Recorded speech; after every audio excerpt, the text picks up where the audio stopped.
පෝෂදායක අතුරුපසක්. අපි බලමු මේ පෝෂදායක අතුරුපස හදන්න මොනවද අවශ්‍ය කරන්නේ කියලා. පොල් කිරි අරගෙන තියෙනවා 1250 මිලිලීටර්. කෝන් පිටි අරන් තියෙනවා තේ හැඳි 7ක්. මේ කෝන් පිටි තේ හැඳි 7 දිය කරගන්න පොල් කිරි ටිකක් අරගෙන මෙන්න මේ විදිහට පොල් කිරි ටිකකට අරගෙන කෝන් පිටි තේ හැඳි 7ම දිය කරගන්න වෙනම. දැන් මේ පොල් කිරියකට මම ලුණු ටිකක් එකතු කරගන්නවා. ඊට පස්සේ වැනිලා තේ හැන්දක් එකතු කරගන්නවා. ඒකටම මම නිල් කටරටු මල් ටිකක් වතුර ටිකක් මම එකතු කරගන්නවා.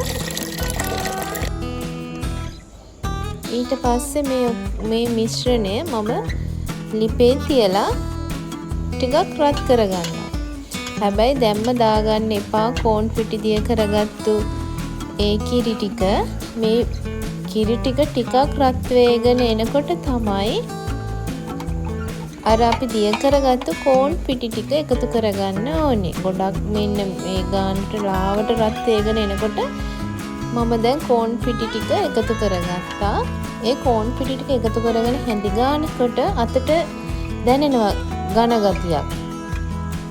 හැන්දට හොඳට දැනෙනවා අතට ඝන ගතියක්. නෝනවා කියන්නේ එක දිගටම හැඳි ගන්න ඕන. නැත්තම් මේ කෝන් පිටි නිසා අඩි කියන්නේ අඩිය අල්ලන්න පුළුවන්. මේ බලන්නකො ඝන වෙලා තියෙන ලස්සන. කියන්නේ ගොඩ වෙලාවක් අපිට හැඳි ගන්න අවශ්‍ය වෙන්නේ නැහැ. මෙන්න මේ පදමට එනකන් ගන්න ගොඩාක් දියාරුවට නෙමෙයි මේ අරන් තියෙන වලට මේන මම කොයි ප්‍රමාණයටද අරගෙන තියෙන්නේ කියලා. දැන් මම මේ මිශ්‍රණය ට්‍රේ එකකට දාගත්තා. පැය 4කට පස්සේ තමයි මේ දැන් ඔයාලට පේන්නේ. කියන්නේ ගොඩක් සොෆ්ට් එකට තියෙනවා. දැන් මම මේකට එකතු කරගන්නවා ඩාර්ක් චොකලට් එකක් ඩබල් බොයිල් කරලා. දැන් මම මේ ඩාර්ක් චොකලට් ටික උඩින් දාගන්නවා. ඒකට අමතරව මම ගත්තා මී පැණි. මී පැණිත් මම එකතු කරගන්නවා අර ඩාර්ක් චොකලට් එක්කලම.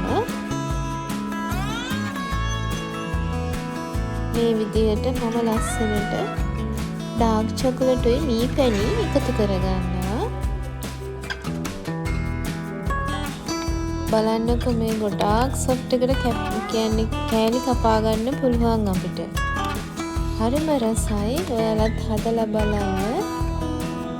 ඒ කියන්නේ සීනි වැඩිපුර කන්න හොඳ නැති අයට මේ අතුරුපස නම් ගොඩක් රසවත් වෙයි කියලා මම හිතනවා. අනික පෝෂදායකයි. මේකට සීනි එකතු කරලා නැහැ. මම කියන්නේ අහිතකර කිසිම දෙයක් එකතු කරලා නැහැ. මේ අතුරුපස හදන්න පෝෂදායක ලෙස මම මේ අතුරුපස හදලා තියෙනවා. ඔයාලත් හදලා රස බලන්න. ඇත්තටම රසයි. රසවත් අතුරුපසක්. ඔයාලටත් පුළුවන් මේ අතුරුපස හදලා රස බලන්න. මේ අතුරුපස හදනකොට කෝන් පිටි මං ගන්න කියලා කිව්වේ තේ හැඳි 7ක්. තේ හැඳි 7ක් නෙමෙයි මේස හැඳි 7ක් ගන්න. පෝෂදායක හදපු මේ රසම රස අතුරුපස ඔයාලත් හදලා රස බලන්න. බොහොම ස්තුතියි ඔයාලා මගේ වීඩියෝ එක නැරඹුවාට. ඔයාලා හැමෝටම ලස්සන දවසක්. නැවත අපි හමු වෙමු.